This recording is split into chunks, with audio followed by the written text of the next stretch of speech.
The low hum of the main server rack vibrated through the floor of the observatory, a constant companion to Reed's solitary vigil. He leaned closer to the primary console, the cool plastic of the keyboard a familiar texture beneath his fingertips. For 3 standard cycles, an anomaly had registered on the deep space array, a persistent, structured signal that defied every known astrophysical signature. It was not stellar, not pulsarian, not background radiation. It was impossibly a transmission. Reed adjusted the gain, the faint static on the screen momentarily intensifying before settling back into its rhythmic pulse. A colleague's internal protocols demanded verification, a methodical elimination of all conventional explanations. He ran the diagnostic sequence for the 5th time. "Status?" he murmured, though no one was there to answer.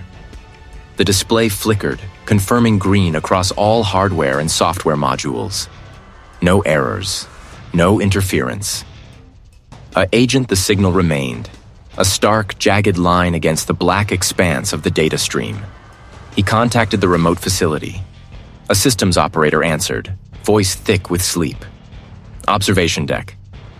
"Reed here," he stated, his voice flat. "I need an independent verification on the guard Gamma 7. Cross-reference with your primary instruments." A pause stretched. "At this hour?" the systems operator questioned. "It's imperative," Reed insisted, his gaze fixed on the impossible waveform. "There's an energy signature, non-EM spectrum but structured. A figure the gravimetric and neutrino flux sensors." "Gravimetric and neutrino?" A sigh crackled through the comms. "Those are usually background noise for you, Reed." "Not this time," Reed said. "Just run the sequence. A person, everything." He waited, the only sound the steady thrum of the machinery and the almost imperceptible hiss of the signal data being processed. 20 minutes later, the systems operator's voice returned, devoid of its earlier fatigue, replaced by a nascent confusion. "Reed, what exactly am I looking at?"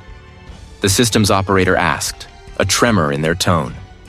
"Describe it," Reed prompted, his heart a dull thud against his ribs. "It's coherent, but there's no source point. It's like it's emanating from nowhere, a witness everywhere."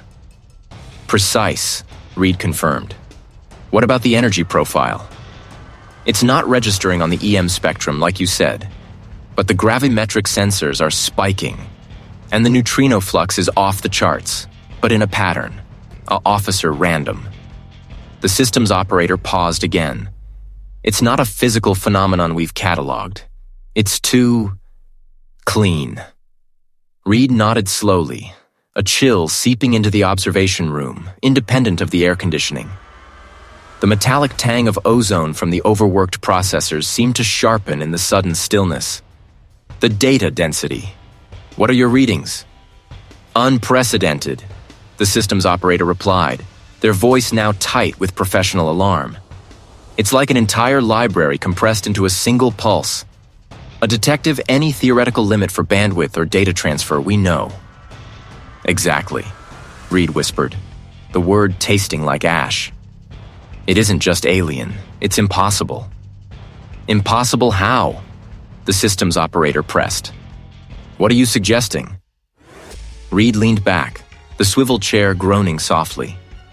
He stared at the screen, at the relentless perfect rhythm of the signal. Its origin point shifts. It appears to be localized, but then the coordinates scatter across light years in an instant, only to coalesce again. It's not moving. It's appearing. Appearing? There was a disbelieving laugh, quickly stifled. "That's not how anything works." "No," Reed agreed, his gaze unwavering. "It isn't, and yet here it is." He felt a cold dread begin to unfurl in his stomach, a sensation far removed from scientific curiosity. This wasn't a discovery. It was an intrusion. "Keep the systems online. A specialist not touch the primary data stream. I'm initiating a full decoding sequence." A decoding sequence? A technician, a known reference frame? The systems operator sounded incredulous. That's like trying to translate a language without the colleague stone, Reed. This signal is the colleague stone, Reed countered, his voice firm, though his hands trembled slightly as he began to input the commands. The screen glowed, bathing his face in an eerie blue light. The signal pulsed, waiting. It was not merely a message from beyond. It was a fundamental defiance of reality itself. Reed, we need to reconsider, the colleague said. I'm listening, Reed replied. Show me, Reed said. I'm listening, Reed replied. Show me, Reed said. Interesting. Reed's fingers moved across the console, a practiced blur of motion. The primary display shifted, the stark waveform of the signal now flanked by a series of complex algorithms designed to parse its structure. He initiated the first pass, a brute force attempt to identify any repeating numerical or logical sequences. The hum of the server rack deepened, a low growl beneath the floor. A colleague blurred. The faint metallic tang of ozone in the air grew sharper, a testament to the processors working at their absolute limit. Reed's eyes, dry and gritty, scanned the results. Initially, it was noise, a chaotic stream of data points that defied categorization. Then, a faint pattern emerged, not in the numerical values but in the intervals between them. A rhythmic asymmetry. He isolated the segment, running a recursive analysis.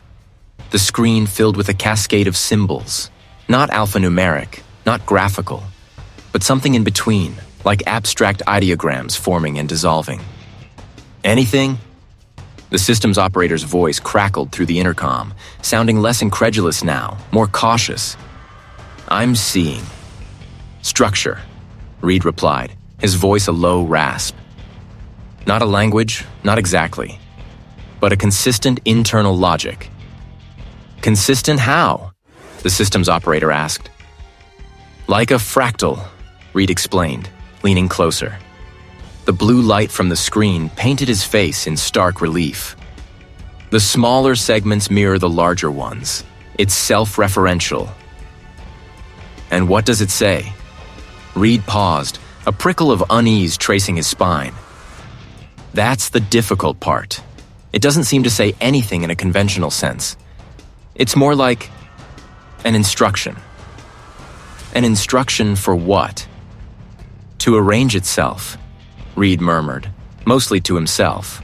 He felt a subtle pressure behind his temples, a faint, high-pitched whine that seemed to resonate just at the edge of his hearing, independent of the machinery. He rubbed his temples. Reed? Agent, you hear me? The systems operator pressed. Yes, no, I'm not sure. A guard a moment. He adjusted the audio filters on his console, but the faint whine persisted, a phantom sound. He dismissed it as auditory fatigue. He focused back on the screen. The symbols were now assembling themselves into larger, more complex formations. It was like watching a living algorithm. The data density is still off the charts, the systems operator reported, a note of strain in their voice. Our systems are barely keeping up. There are spikes in the gravimetric readings again, localized to your observatory. It's interacting with the environment, Reed stated, a cold certainty settling over him. Not just transmitting, it's manifesting. Manifesting? There was a beat of silence. Reed, are you sure you should be alone with that?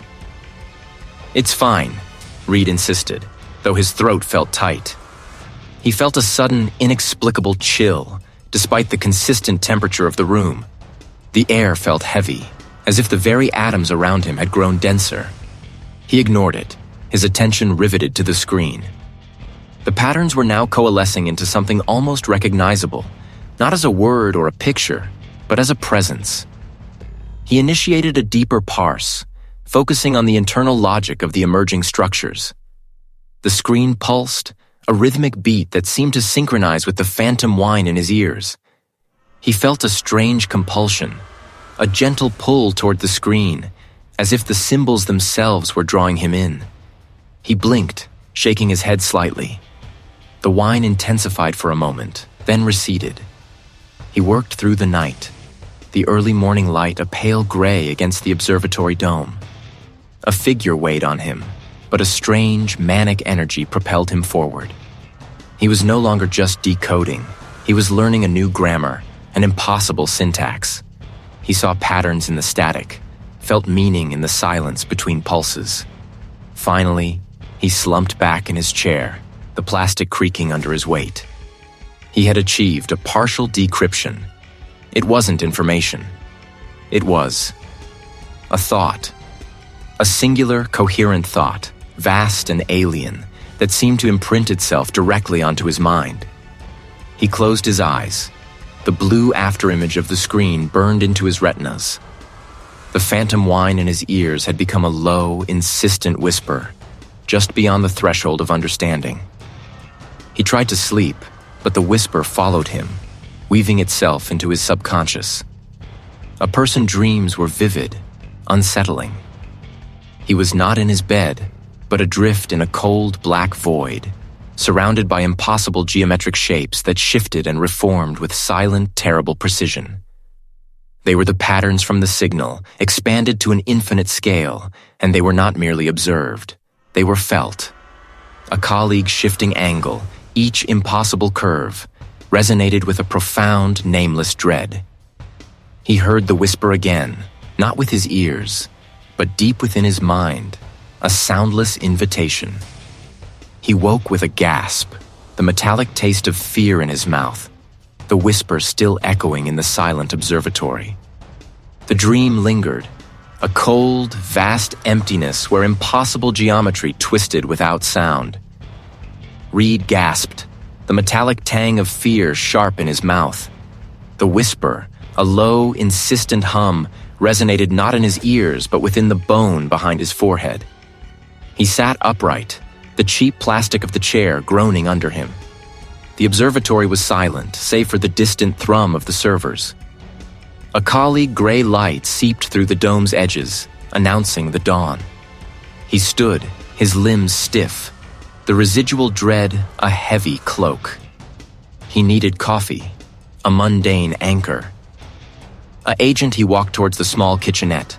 A shadow at the periphery of his vision seemed to stretch, disproportionately long, from a filing cabinet that was barely taller than his waist. He blinked. It receded, shrinking back to its proper dimensions. A guard fatigue, visual distortions from lack of sleep. He repeated the mantra, trying to force logic onto the illogical. The coffee was bitter, scalding his tongue, but the jolt was welcome. He returned to the main work area. The screen still glowed with the partial decryption, the abstract ideograms now seeming to pulsate with a faint internal luminescence. Read? It's more fundamental. A figure, a universal constant, but mutable. Gravimetric readings are still spiking, localized to your dome, the systems operator reported, a tremor in their tone. Yes. I'm fine. A beat of silence. Understood. The vibration stopped instantly. It was imprinted.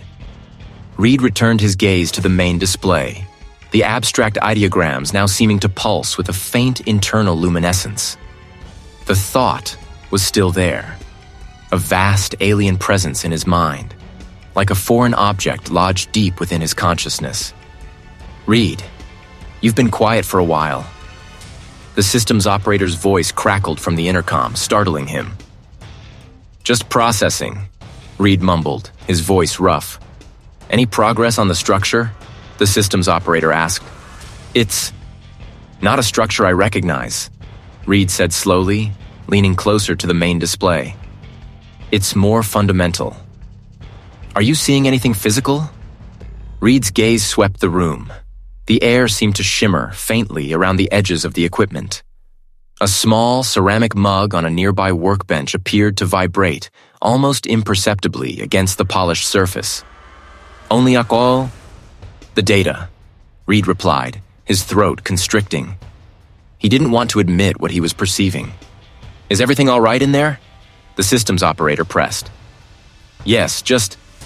The air is dense, Reed said, running a hand over his scalp. The phantom whine was back, louder now, a high-pitched drone that vibrated in his teeth. "We're sending a security officer to check the perimeter," the systems operator informed him. "No need," Reed said quickly, the words rushing out. "I'm fine. The readings are probably just an anomaly related to the signal's energy signature." He knew it was a weak explanation. A beat of silence. "Understood. But if you need anything, just call." The intercom clicked off. Reed stared at the screen, the patterns shifting. The ceramic mug on the workbench now definitely vibrated, a low hum emanating from it, a sound that shouldn't be possible.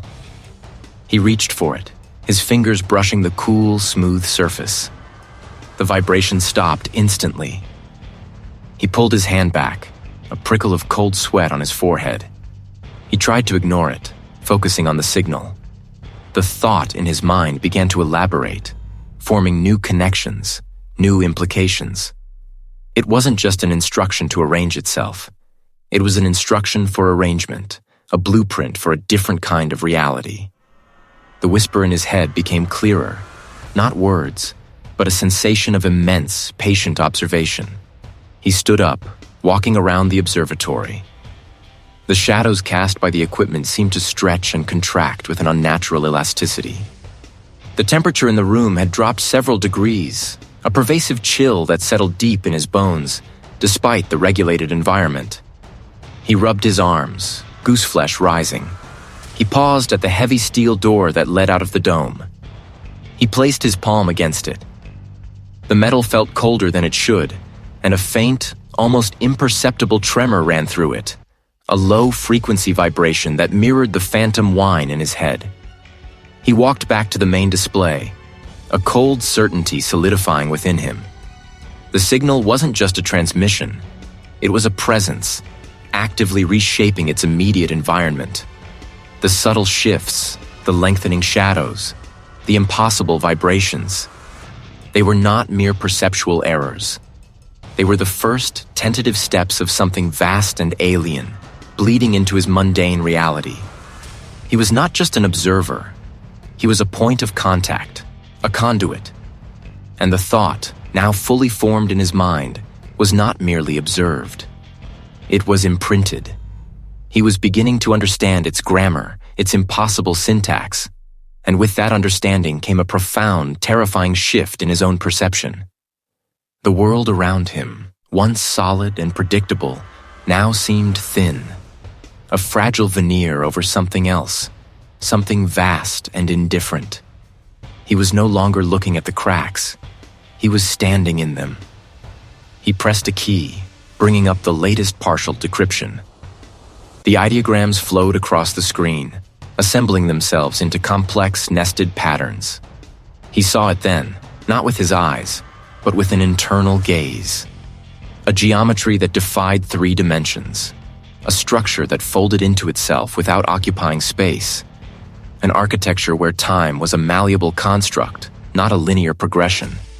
It was a glimpse into a reality where consciousness itself was not an emergent property, but a foundational principle, an architectural concept, a building block. An agent mind reeled, trying to reconcile the guard space with this impossible vision. The air in the dome thickened further, pressing down on him, a physical weight. The phantom whine intensified, a piercing shriek that resonated in his skull, threatening to split it open. He clapped his hands over his ears, but the sound was internal, originating from within. "Reed, the security officer is at the dome entrance." The systems operator's voice cut through the internal clamor, muffled and distant. "Should I let them in?" Reed hesitated, his breath catching in his throat. He looked around the observatory. The shadows were now actively distorting, elongating and shrinking in impossible ways, like breathing entities. The light from the screen seemed to bend around them, creating pockets of deeper, unnatural darkness. The ceramic mug on the workbench began to vibrate again, but this time it lifted, a millimeter off the surface, hovering there for a silent, impossible second before dropping back down with a faint clink. "No," Reed said, his voice strained, almost a gasp. "Don't." A figure yet. They're asking to be let in, the systems operator insisted, their voice tinged with concern. They're reporting a significant energy fluctuation and visual anomalies around the dome. Reed closed his eyes, the impossible geometry still swirling behind his eyelids. He could feel the signal, not just in his mind, but radiating through the very air, through the metal of the equipment, through his own bones. It was not just a message, it was a process, an unfolding, and he was caught in its genesis. Tell them it's a calibration error. Reed finally managed, the lie tasting like ash. Tell them to stand by. A person paused. Understood, Reed. Understood, Reed. But the officer sounds insistent. I know, Reed whispered, opening his eyes. The mug was still on the workbench, but now a faint iridescent sheen coated its surface, shimmering with colors that didn't quite exist on the visible spectrum. He reached out, but stopped short of touching it. The chill in the room deepened, an unnatural cold that seemed to drain the warmth from his very core. He was no longer just decoding. He was being recoded. The world was not just thin. It was permeable, and something was seeping through. He felt a profound, terrifying understanding. The signal was not merely describing a different reality. It was constructing one, using his perception as its initial scaffold. He pulled his hand back, clenching his fist. The phantom whine in his head intensified, a high-pitched drone that vibrated the very bones of his skull. He needed to talk to someone who understood the theoretical underpinnings, someone who could see past the impossible. He thought of a colleague, a theoretical physicist he'd worked with years ago, known for an open, if sometimes eccentric, mind. He moved to a secure comms panel, his fingers fumbling slightly as he punched in the number. The silence in the dome, broken only by the internal shriek, felt vast and hungry. The call connected, a series of clicks and a distant ring. Hello? A familiar voice answered, slightly muffled. It's Reed, he said, his voice hoarse. He tried to keep his tone even, professional. I have something. Unprecedented. I need your perspective. Reed. Goodness, it's been years, the colleague replied, a note of surprise in their voice. What's happened? A colleague, you all right? You sound strained. I'm fine, Reed insisted, though his throat felt tight. He glanced at the main display, where the ideograms pulsed with an internal light. The shadows around the equipment continued their slow, unsettling dance. I've detected a signal, a detective deep space. It's unlike anything we've ever encountered. A new pulsar? A guard wave signature? The colleague prompted, a hint of professional curiosity entering their tone. No, it's a language, Reed explained, struggling to find the right words. He felt the cold in the room deepen, pressing against his skin. But it's not a language of information transmission. It's a language of construction. A figure reality. A pause stretched across the line. Reed, are you getting enough sleep? You've been working on that deep space array for what, 5 years now? It's a solitary posting. This isn't fatigue, Reed countered, his voice rising slightly. He gripped the edge of the comms panel, the cold metal biting into his palm. I'm telling you, this signal is actively influencing its local environment. The gravimetric readings, the temperature shifts, the visual distortions. He gestured vaguely at the shimmering air. The ceramic mug on the workbench began to hum again, a low, resonant thrum that vibrated through the floor. Visual distortions? The colleague asked, their tone shifting from professional curiosity to overt concern. Reed, those are classic symptoms of prolonged isolation and stress. I remember when a former technician had a similar episode, thought the wall panels were breathing. This is different, Reed said, his voice tight with frustration. He could hear the disbelief, the immediate dismissal. The data supports it, the partial decryptions.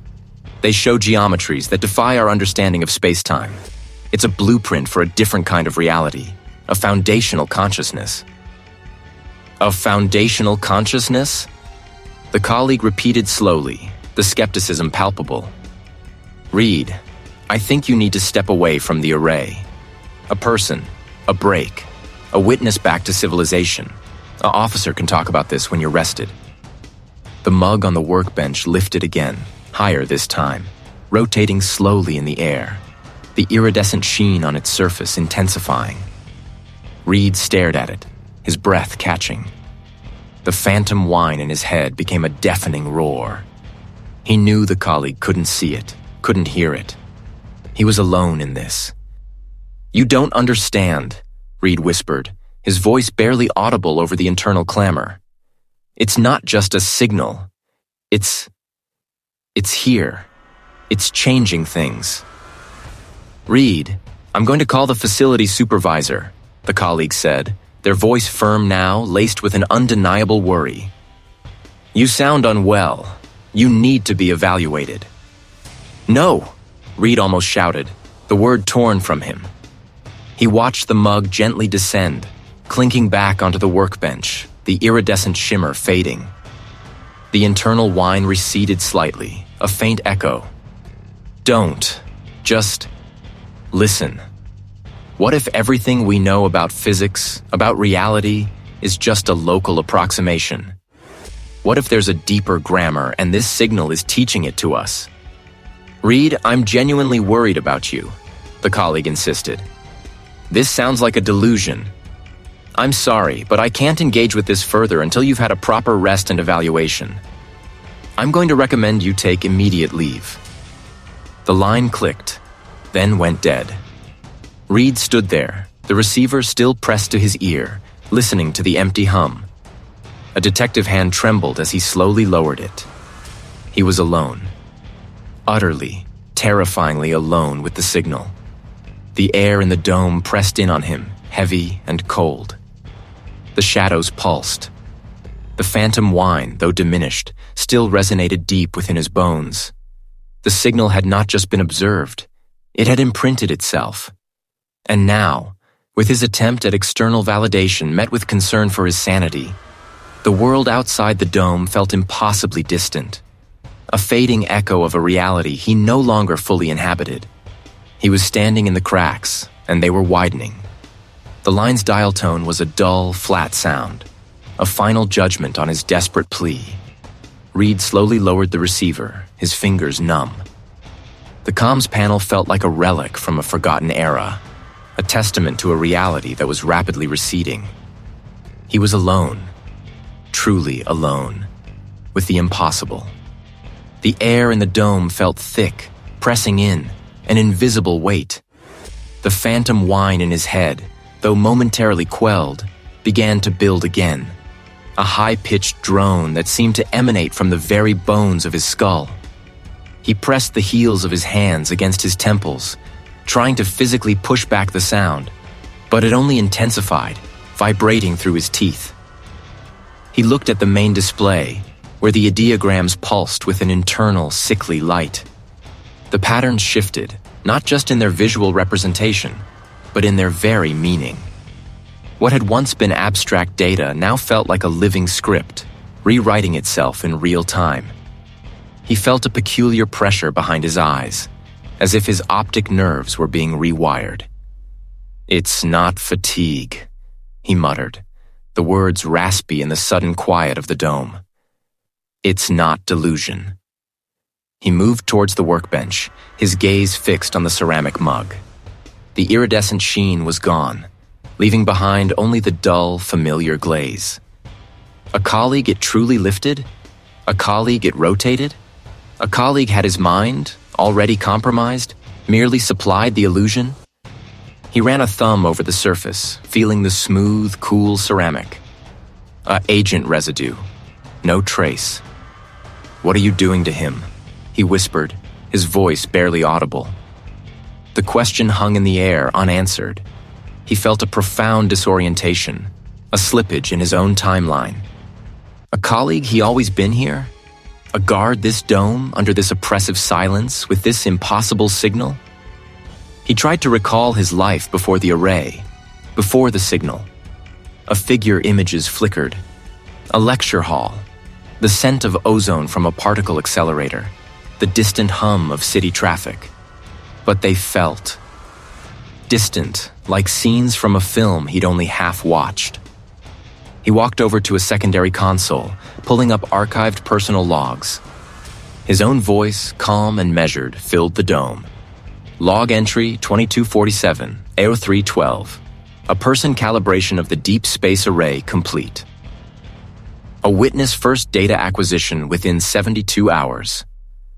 The voice sounded familiar, yet alien, imbued with a confidence he no longer possessed. He fast-forwarded through months of entries, listening to himself describe routine maintenance, minor anomalies, the relentless solitude. A colleague word, each inflection, was his, yet it felt like listening to a stranger. Who was that man? He asked the empty air. The phantom whine in his head escalated, a sharp, piercing shriek that made his teeth ache. He clenched his jaw, trying to focus. He was Reed. He was an astrophysicist. He had dedicated his life to understanding the universe. But the edges of that understanding were fraying, dissolving. He returned to the main display, the ideograms now swirling, coalescing into more complex three-dimensional structures. They weren't just symbols anymore. They were architectural blueprints, not of buildings, but of perception. A new set of data points flashed, highlighted in an unsettling violet hue. Our officer were not gravimetric or thermal readings. They were neural patterns. His own neural patterns. A cold dread seeped into his core, a sensation far more profound than mere temperature. The signal wasn't just influencing his environment, it was interacting directly with his brain, mapping his consciousness. He felt a tremor run through him, not of fear, but of an awful recognition. "It's not a transmission," he breathed, the words catching in his throat. "It's an intrusion." His fingers hovered over the console, the smooth, cool plastic feeling suddenly foreign. The signal wasn't merely describing a foundational consciousness. It was one, attempting to replicate itself, to manifest within the only available scaffold, his mind. It wasn't a language to be decoded. It was a parasitic entity, weaving itself into the very fabric of his thoughts, his memories, his identity. He remembered a conversation with a senior researcher years ago about the theoretical possibility of non-biological intelligences. They wouldn't communicate, the senior researcher had said. They would become. The memory was sharp, vivid. But was it his memory or a recent implant? He couldn't be sure. The distinction blurred, like ink bleeding on wet paper. He had to fight it. He had to reassert himself. "This is his mind," he declared, his voice trembling but firm. "This is his reality." He reached for the input panel, his fingers brushing against the cool, smooth surface. The phantom whine pulsed, a direct challenge. He knew what he had to do. He had to analyze the intrusion, understand its mechanism, find its vulnerability. He wasn't just decoding a signal anymore. He was defending his very self. He stared at the violet neural patterns, a grim determination settling over him. He would dissect this parasitic consciousness, even if it meant dissecting himself in the process. The air in the dome seemed to thicken further, tasting faintly of ozone and something metallic, like old blood. Reed's fingers, trembling slightly, settled over the input panel. The violet neural patterns pulsed, an internal rhythm mirroring the phantom whine that now vibrated through his bones. He attempted to isolate a segment of the data to run a diagnostic, but the interface resisted.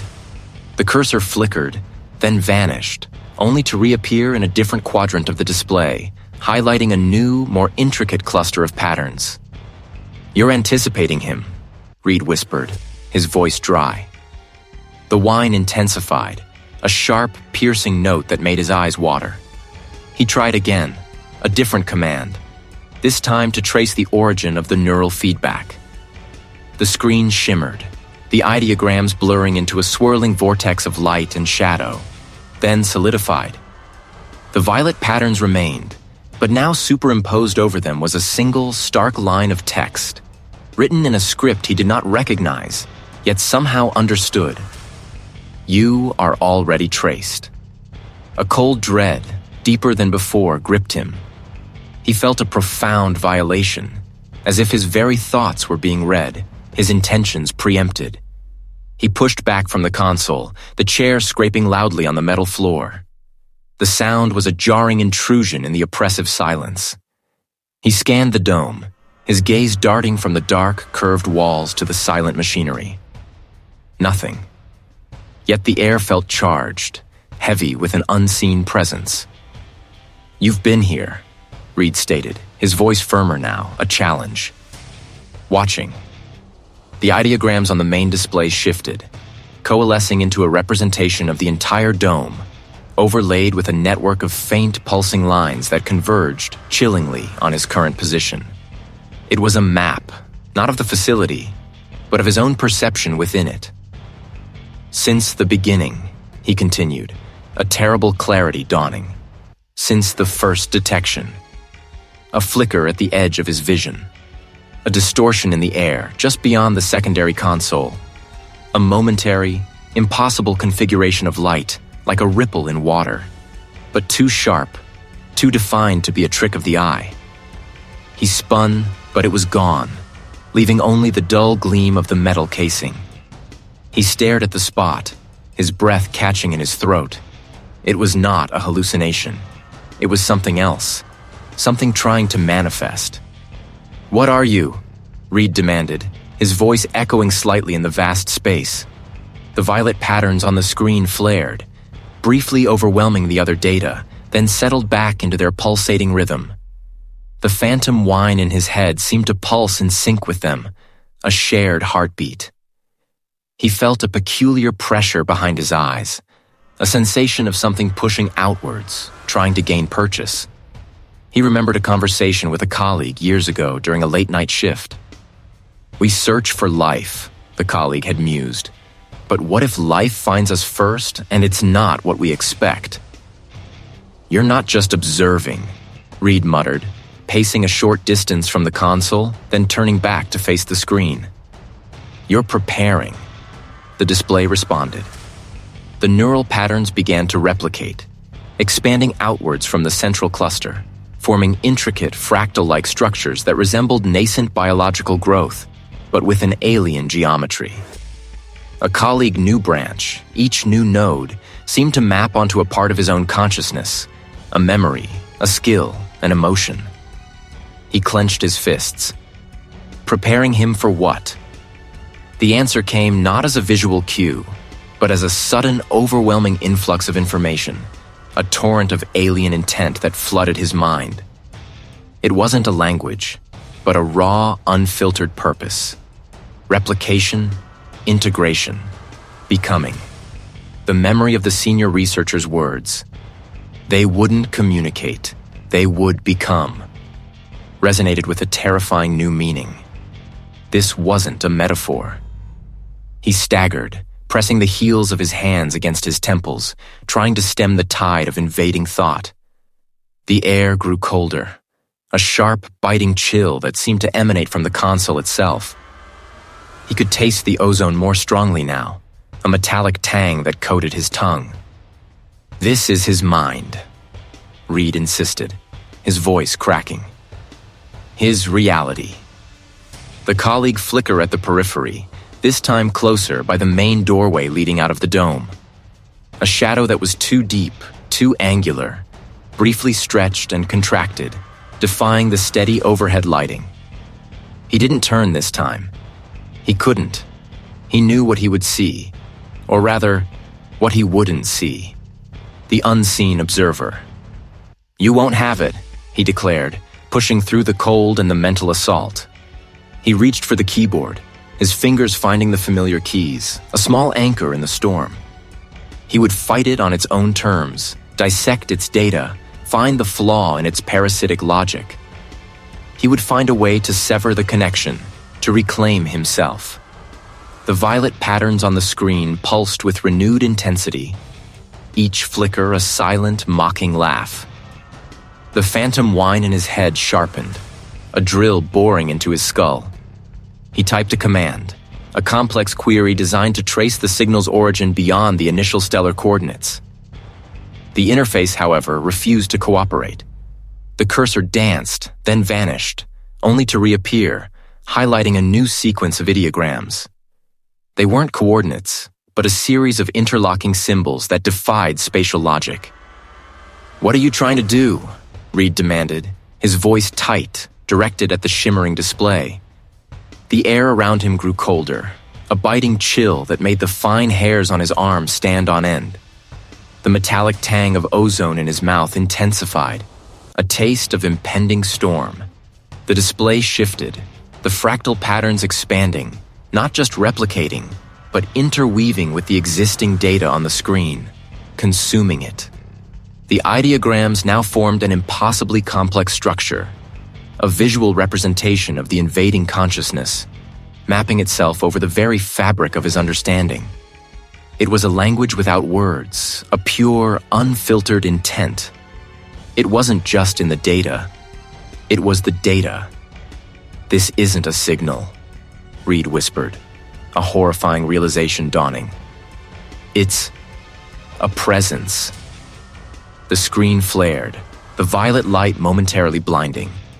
When his vision cleared, the intricate patterns had coalesced into a single, vast, undulating form that filled the entire display.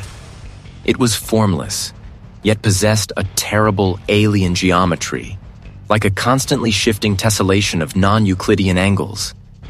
It was not a representation of something from space, but something that defined space, or rather undefinable by it. "You're not from there," he stated, his hand rising, pointing vaguely towards the exterior wall of the chamber, towards the stars that lay beyond. The gesture felt futile, absurd. The entity's response was immediate, not on the screen, but directly in his mind. A sudden, overwhelming influx of perception, a deluge of alien cognition that bypassed his senses entirely. He saw, or rather felt, reality as a thin, translucent membrane, a fragile surface upon which linear time and three-dimensional space were merely ephemeral ripples. The stars, the planets, the entire cosmos he had dedicated his life to studying were nothing more than fleeting patterns in a vast, dreaming consciousness. The signal was not a transmission through space, but a bleed-through from beyond it. A tear in the fabric of what he understood as existence.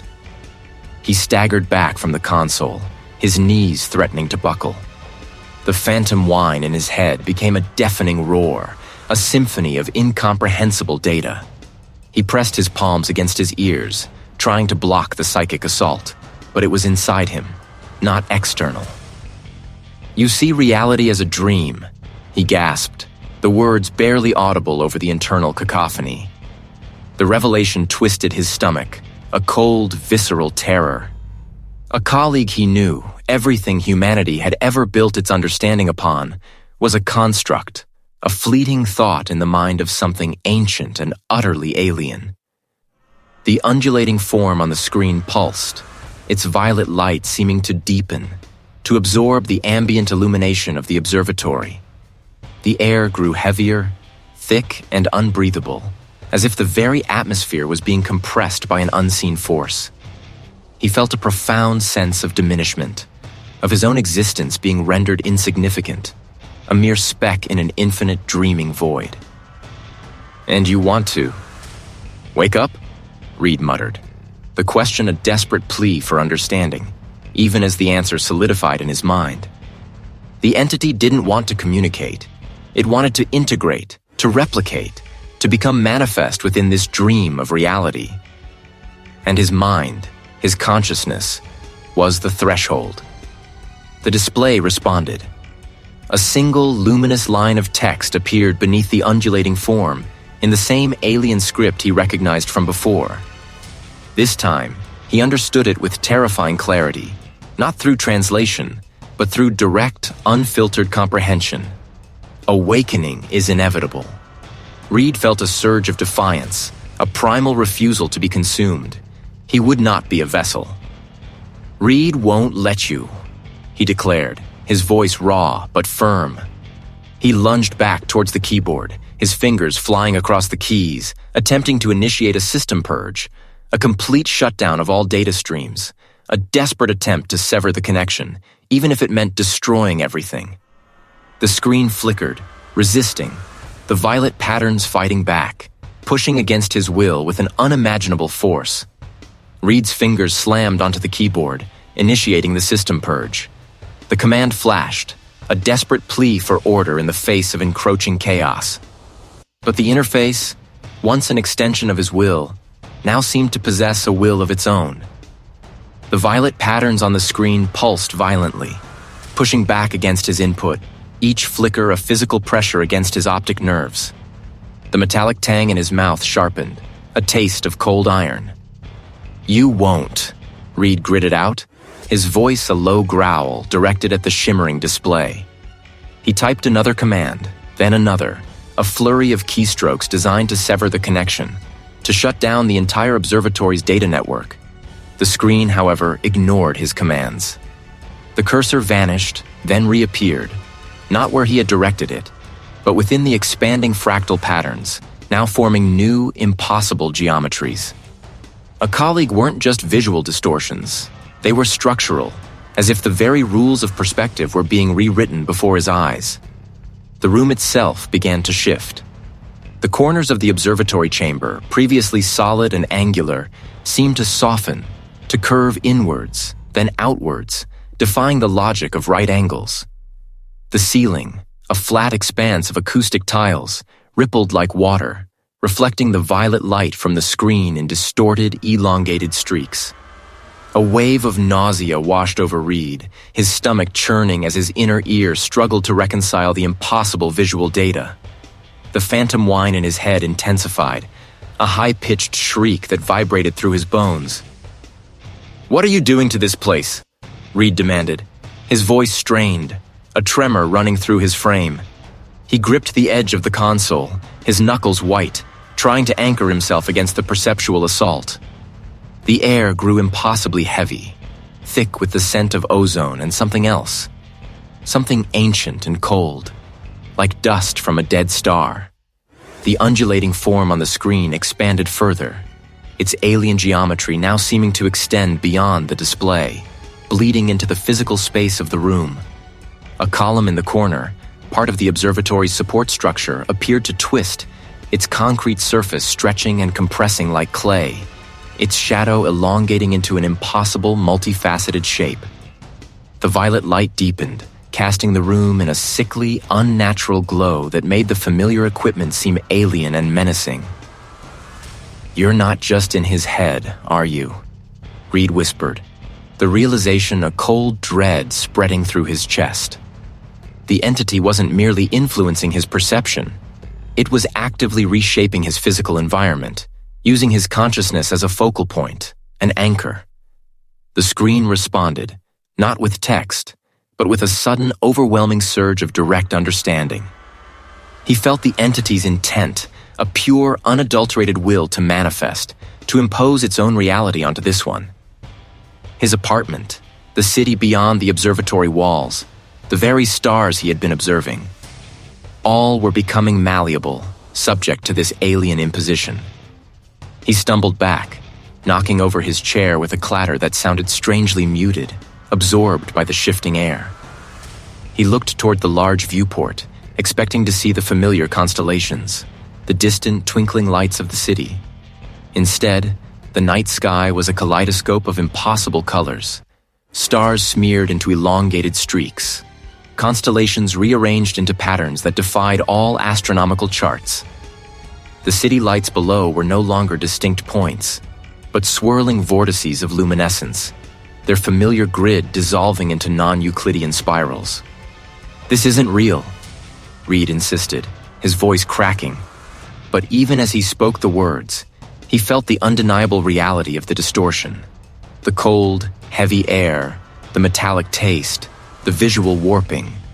It was all too visceral, too immediate. The screen pulsed, and a new sequence of ideograms appeared beneath the vast, undulating form. This time, the comprehension was instant, bypassing his intellect, settling directly into his core. The dream ends. A new sound began, a low, resonant hum that seemed to emanate not from any specific point, but from the very structure of the room itself.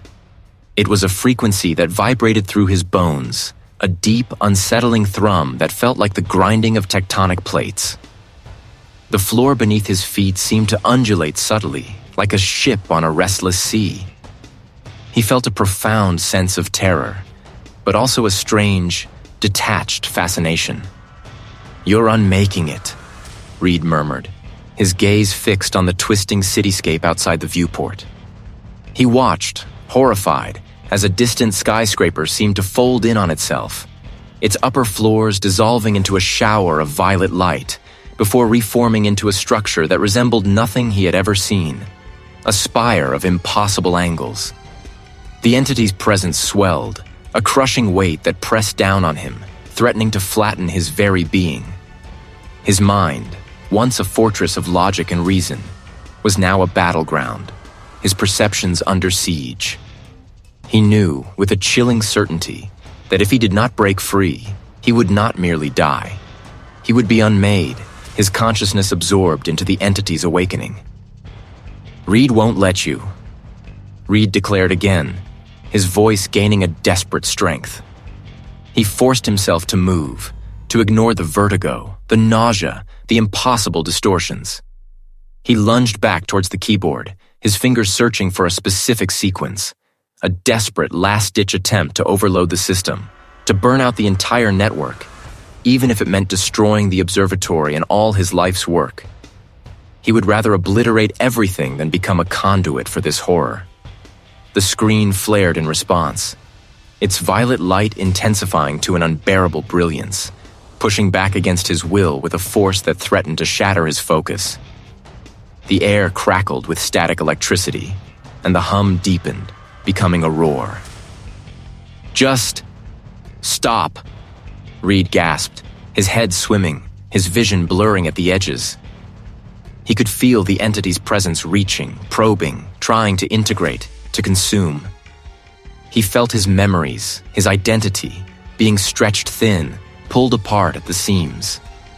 He typed the final command, a string of characters he had designed years ago as an emergency failsafe, a hard reset that would wipe every system. The screen, however, did not execute the command. Instead, the vast undulating form on the display seemed to ripple, and from its depths, a single, impossibly complex ideogram detached itself, floating forward. It was a symbol of perfect alien symmetry, and as it hovered, it seemed to pull at the ambient light, drawing it in, leaving a void of pure blackness around it. Reed stared, his breath catching in his throat. "What is that?" he whispered. It was a signature, a mark. The symbol pulsed, and he understood. It was not a command, not a message. It was a signature, a mark.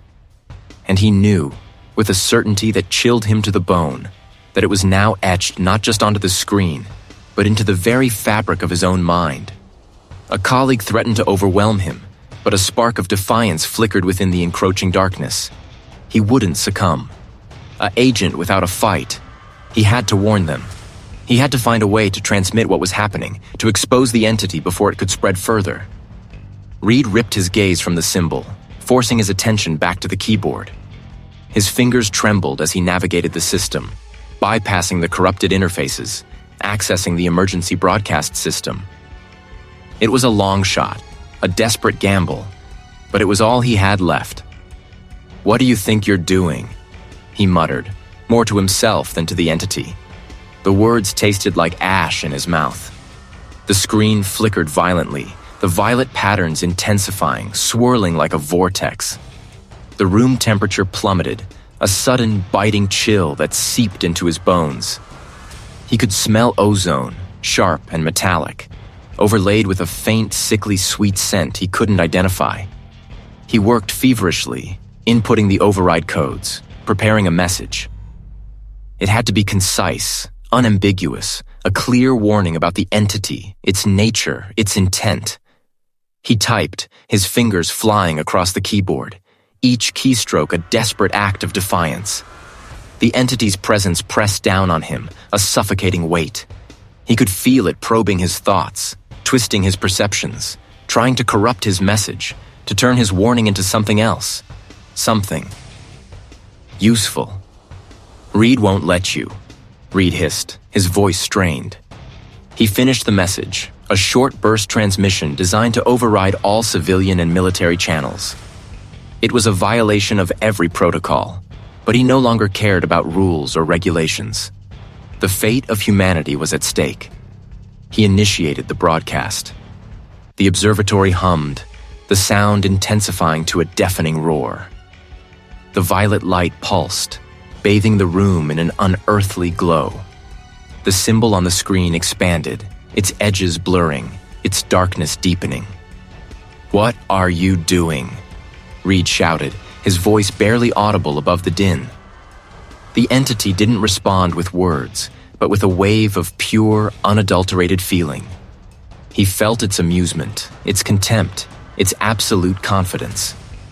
The broadcast initiated. But as the signal went out, Reed realized with growing horror that something was wrong. The message wasn't what he had intended. It wasn't a warning. It was something else entirely. "No," he gasped, his breath catching in his throat. The words he had typed, the carefully constructed phrases of warning, had been twisted, corrupted, transformed into something alien, something inviting. The broadcast was no longer a deterrent, but a beacon, a siren song designed to lure others in, to draw them into the entity's orbit. "Stop it!" Reed yelled, slamming his fist on the console. The screen displayed the broadcast signal, a series of complex waveforms that pulsed with the violet light. But superimposed on the waveforms, he saw something else. The impossible geometries, the fractal patterns, the signature, the mark. The transmission wasn't a warning. It was an extension of the entity, a new vector for its insidious spread. His attempt to save humanity had become another tool of its destruction.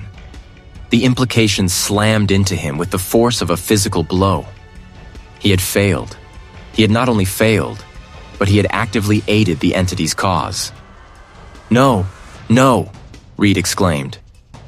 The colleague, the detective, the officer, the technician, all were now vulnerable.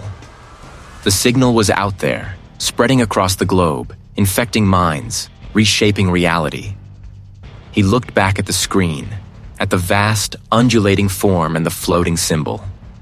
The entity was winning, and he, Reed, had unwittingly helped it. The dream ends. "Reed, we need to reconsider," the colleague said. "I'm listening," Reed replied. "Show me," Reed said. "I'm listening," Reed replied.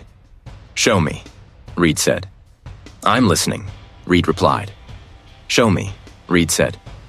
"Interesting." The words echoed, a broken record skipping in the hollow space of his skull. "I'm listening," Reed replied. "Show me," Reed said. "Interesting." The sequence repeated, each syllable a dull thud against the inside of his mind. He recognized the voice, the face, the familiar posture of the colleague leaning over the console. But it was all wrong. The violet light from the main screen pulsed, bathing the observatory in an unearthly glow that seemed to solidify the air, making it thick and difficult to breathe.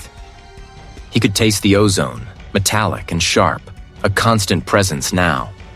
He tried to speak, to break the loop, but his throat felt constricted, his tongue heavy. The broadcast. He remembered the broadcast, the horrifying realization that his warning had been twisted into an invitation. The memory was a fresh wound, but it was already fading, becoming indistinct, like a dream dissolving at dawn. "It's already done," Reed managed, the words a rasp. He wasn't sure if he'd spoken them aloud or merely thought them. The colleague didn't react. "I'm listening," the colleague's voice continued, a perfect, chilling echo of his own previous response. The impossible geometries on the main screen, the signature, pulsed in unison with the colleague's voice, as if the patterns themselves were speaking. Reed felt a profound, sickening cold seep into his bones, deeper than any drop in temperature. It was the cold of absolute understanding. The entity wasn't just in the signal, it was the signal, and it was in him. He tried to focus, to grasp at the last vestiges of his own thoughts. They are vulnerable. Reed have to warn them. But the thought felt thin, transparent, easily pierced by the encroaching presence. The entity wasn't just probing, it was integrating. His perceptions were no longer his own. The colleague's face, once familiar, now seemed to ripple, the features shifting subtly, becoming more symmetrical, more perfect. "Show me," Reed heard himself say, though the words felt alien, hollow. He watched his own hand, detached, reach out towards the console. It was not his will guiding it. "Here, see these patterns?" The colleague's voice, or was it the entity's voice through the colleague, asked. Reed's gaze was drawn to the screen, to the fractal patterns that now seemed to bloom across every surface, shimmering in the violet light. They were beautiful, terrifyingly so. He felt a strange sense of peace, a quiet surrender. The struggle was pointless. The entity wasn't conquering, it was becoming. And he, Reed, was merely the first, a new node in an ever-expanding network. "Interesting," he heard himself murmur, a genuine curiosity welling up from a place that was no longer entirely his own. The looping dialogue continued, but now it was a comfort, a lullaby. The colleague's unchanging expression was a mirror, reflecting a stillness that was slowly settling over Reed's own features.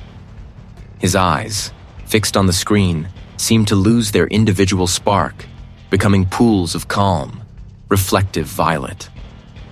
A faint, sickly sweet scent, cloying and unfamiliar, filled the air, replacing the ozone.